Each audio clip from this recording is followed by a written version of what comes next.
Hi, welcome to Kishore life journey. இப்போ நம்ம எங்கே இருக்கோம்னு பார்த்தீங்கன்னா, கொடிஷியாவில் இருக்கிற எக்ஸிபிஷனுக்கு தான் இப்போ வந்திருக்கோம். உள்ள கடல் கன்னி இருக்குதுங்கிறாங்க, 10 அடியில் பாம்பு இருக்குங்கிறாங்க, கிளி பறக்குதுங்கிறாங்க. என்னதான் இருக்குன்னு பார்த்துடலாம் வாங்க.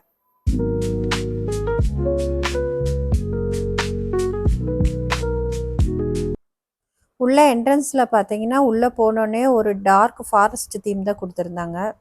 உள்ள நிறைய பேர்ட்ஸ் எல்லாம் இருந்துச்சு. அதில் லவ் பேர்ட்ஸ் பார்த்தீங்கன்னா நிறையா இருந்தது. அப்புறம் பஞ்சவர்ண கிளியும் உள்ளே விட்டுருந்தாங்க. ஒயிட் கலர், ப்ளூ கலர் இந்த மாதிரி வெரைட்டிஸ் ஆஃப் கிளியெல்லாம் நிறையா இருந்துச்சு. பெட் அனிமல்ஸ் எல்லாம் இருந்தது. அதை நம்ம கையிலேயே கொடுத்து நம்ம செல்ஃபி எடுத்துக்கலாம். அதுக்கு 100 ருபீஸ் சார்ஜ் பண்ணுறாங்க.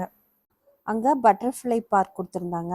உள்ளே பார்த்தீங்கன்னா நல்லா ஹனிபி, பட்டர்ஃப்ளை இதெல்லாம் அப்படியே பறக்கிற மாதிரியே தீம்ஸ் கொடுத்துருந்தாங்க. பூவெல்லாம் பார்த்தீங்கன்னா நல்லா பெரிய பெரிய சன்ஃப்ளவர், ரோஜா இதெல்லாம் பெருசாக கொடுத்துருந்தாங்க. அது முடிச்சுட்டு அப்படியே உள்ளே போனோன்னா ரோபோட்டிக் டாக் பார்க்கலாம். இந்த நம்ம ஐபிஎல் மேட்ச்சில் ரோபோட்டிக் டாக் கிரவுண்டில் கொடுத்துருந்துருப்பாங்க.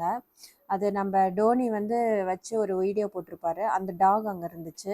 இப்போ தாங்க நம்ம ஒரு முக்கியமான ஸ்பாட்குள்ளே வந்திருக்கோம். இப்போ கடற்கன்னியை பார்க்க போகிறோம். ரொம்ப ஆர்வமோடு வந்திருக்காங்க எங்கள் வீட்டில எல்லாம்.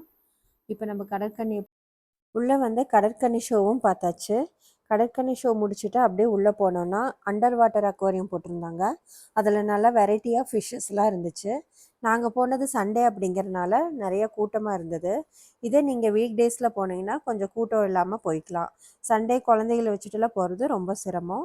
ஸோ வீக் டேஸில் போய்க்கோங்க. அண்டர் வாட்டர் அக்வாரியம் பார்த்து முடிச்சுட்டு அப்படியே வெளியே போனோன்னா அங்கே நிறைய சின்ன சின்ன ஸ்டால்ஸ் எல்லாம் போட்டிருந்தாங்க. பயங்கர கூட்டமாக இருந்ததுனால அந்த ஸ்டால்ஸ் எல்லாம் எங்களால் வீடியோ எடுக்க முடியல.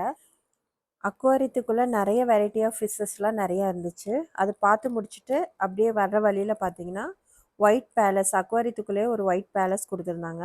அதுவும் பார்க்குறதுக்கு ரொம்ப சூப்பராக இருந்துச்சு. அங்கே நின்று வீடியோஸ்லாம் எடுத்து முடிச்சுட்டு அப்படியே வெளியே வந்துட்டோம். வெளியே வந்தோன்னே பார்த்தீங்கன்னா பெரிய ஜெயிண்ட் வில் இருந்துச்சு. நிறையா கேம்ஸ் எல்லாம் இருந்தது. அதெல்லாம் பார்த்துட்டு நாங்கள் அப்படியே இதை எக்ஸிட் இந்த வழியாக வெளியே வந்துட்டோம். பாய்.